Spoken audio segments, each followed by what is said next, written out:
सभी को जय श्री कृष्ण। पंचांग का महत्व तिथि ज्ञान पार्ट 2 में आप सभी का हार्दिक स्वागत और आप सभी को प्रणाम। आइए हम तिथि के बारे में आगे समझने का प्रयास करते हैं। हमारे शास्त्र कहते हैं कि ज्योतिष शास्त्र जो है वो वेद पुरुष की चक्षु है, ज्योतिषामयनम चक्षुः। जिस तरह से हमारे शरीर में, हमारे देह में आँख है, तो हम इस आँख की मदद से रास्ते में आने वाले जितने भी विघ्न हैं, जैसे कि कोई गड्ढा आ जाए, कोई बड़ा पत्थर आ जाए या कांटा आ जाए, तो हम संभाल के चलते। मतलब कि आँख की सहायता से हम मार्ग को देख के चलते हैं, जिससे कि हमें कोई हानि न पहुँचे। बस उसी तरह से हमारे जीवन में ज्योतिष शास्त्र का भी यही महत्व है कि हम ज्योतिष शास्त्र के आधार से अपने जीवन में आने वाले हर एक विघ्नों से बचने का प्रयास कर सकते हैं। तिथि देख करके, वार देख करके, नक्षत्र देख करके, योग करण देख करके हमें कौन से कार्य करने चाहिए, कौन से कार्य नहीं करने चाहिए, इनका निर्णय हम कर सकते हैं। तो ज्योतिष शास्त्र जो है वो नयन यानी चक्षु है, आँख जैसा काम करता है। तो आइए हम भी इस ज्योतिष शास्त्र के आधार पर तिथि के बारे में और ज़्यादा जानकारी प्राप्त करें और अपने जीवन में इन तिथियों को और उन तिथियों के उपयोग को उतारने का प्रयास करें। तो हमने पिछले वीडियो में तिथियों के प्रकार और तिथियों के स्वामी के बारे में जाना था। आज हम उससे आगे जानेंगे। तो तिथियों की अलग अलग संज्ञा भी है। तिथियों को अलग अलग दूसरे नाम से भी हम संबोधित कर सकते हैं, पुकार सकते हैं या बोल सकते हैं या जान सकते हैं। जैसे कि नंदा च भद्रा च जया च रिक्ता पूर्णेति सर्वा स्थितयः क्रमात् स्युः। यानी कि क्रम से नंदा, भद्रा, जया, रिक्ता और पूर्णा ये तिथियों के नाम है। इसे हम इस तरह से समझेंगे कि जो प्रतिपदा तिथि है, एकम जिसे हम कहते हैं, वो नंदा तिथि है। द्वितीया जो है उसे हम भद्रा तिथि कहते हैं। जया जो है उसे हम तृतीया कहते हैं। रिक्ता को हम चतुर्थी बोल सकते हैं और पूर्णा को हम पंचमी विभक्ति बोल सकते हैं। तो इस तरह से 1 से 5 तक नंदा, भद्रा, जया, रिक्ता और पूर्णा। उसके बाद वापस 6, 7, 8, 9, 10 इनको भी हम नंदा, भद्रा, जया, रिक्ता और पूर्णा। उसके बाद 11, 12, 13, 14 और 15 यानी पूर्णिमा।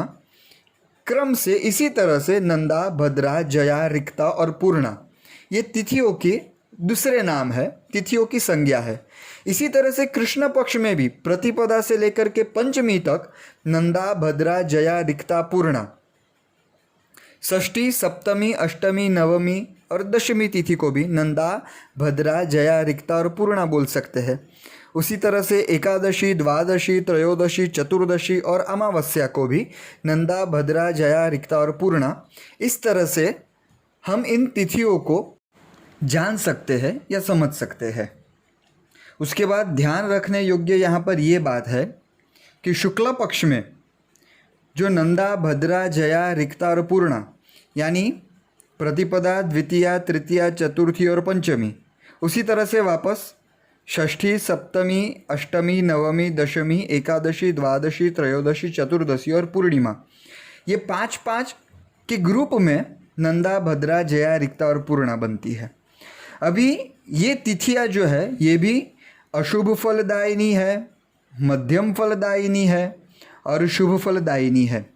जैसे कि नंदा तिथि है, शुक्ल पक्ष की बात हम कर रहे हैं अभी, तो नंदा तिथियाँ जितनी है, जैसे कि एकम, षष्ठी और एकादशी, तो एकम जो है प्रतिपदा तिथि जो है वो अशुभ फलदायिनी है, षष्ठी तिथि है वो मध्यम फलदायिनी है और एकादशी जो है वो शुभ फलदायिनी है।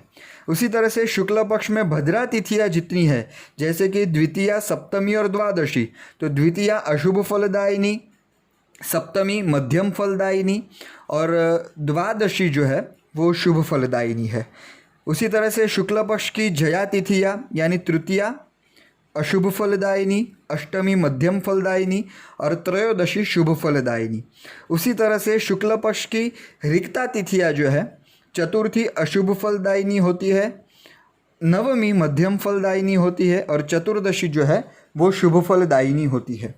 उसी तरह से पूर्णा तिथियाँ जितनी है, जैसे कि पंचमी वो अशुभ फलदायिनी है, दशमी जो है वो मध्यम फलदायिनी है और पूर्णिमा जो है वो शुभ फलदायिनी है। तो ये शुक्ल पक्ष की बात हो गई। अब इसी क्रम से कृष्ण पक्ष में भी नंदा, भद्रा, जया, रिक्ता और पूर्णा तिथियों की संज्ञाएं होती है, लेकिन इसमें फ़र्क ये है कि यहाँ पर फल अलग हो जाता है। तिथियाँ जो शुक्ल पक्ष में अशुभ फल देती थी, वही तिथियाँ कृष्ण पक्ष में शुभ फल देती है। समझते हैं कि जिस तरह से शुक्ल पक्ष में नंदा तिथियाँ है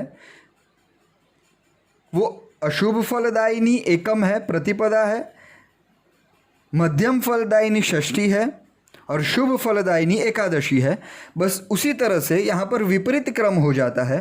नंदा तिथियाँ जितनी है कृष्ण पक्ष में, प्रतिपदा, षष्ठी और एकादशी, तो इसमें जो प्रतिपदा है वो शुभ फलदायिनी हो जाती है, षष्ठी जो है वो मध्यम फलदायिनी हो जाती है और एकादशी जो है वो अशुभ फलदायिनी हो जाती है। कृष्ण पक्ष की बात कर रहे हैं। बस उसी तरह से भद्रा तिथि जो है, जैसे कि द्वितीया जो है वो शुभ फलदायिनी हो जाती है, यहाँ पर सप्तमी है वो मध्यम फलदायिनी और द्वादशी जो है वो अशुभ फलदायिनी हो जाती है। जया तिथिया तृतीया जो है वो शुभ फलदायिनी हो जाती है, अष्टमी जो है मध्यम फलदायिनी और त्रयोदशी अशुभ फलदायिनी। उसके बाद रिक्ता तिथिया जो है, चतुर्थी शुभ फलदायिनी, नवमी मध्यम फलदायिनी और चतुर्दशी अशुभ फलदायिनी। उसी तरह से पूर्णा तिथि जो है, पंचमी शुभ फलदायिनी कृष्ण पक्ष में होती है, दशमी जो है वो मध्यम फलदायिनी और अमावस्या जो है वो अशुभ फलदायिनी कृष्ण पक्ष में हो जाती है।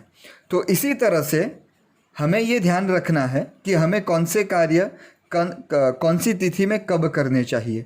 तो इसका भी संपूर्ण हमारे शास्त्र में निर्देश दिया गया है, लेकिन आज के वीडियो में हम यहीं तक समझेंगे। आगे के वीडियो में हम नंदादि जितनी भी तिथियां हैं, नंदादि यानी नंदा, भद्रा, जया, रिक्ता और पूर्णा, ये सब जो तिथियां हैं उन तिथियों में कौन से कार्य करने चाहिए और कौन से कार्य नहीं करने चाहिए, कौन सी तिथियां शुभ है, कौन सी तिथियां अशुभ है, इन बातों को भी आगे की वीडियो में जानेंगे। तब तक हम इन तिथियों को ध्यान में रखेंगे और उस तरह से हम अपना कार्य करने की कोशिश करेंगे। सभी को जय श्री कृष्ण।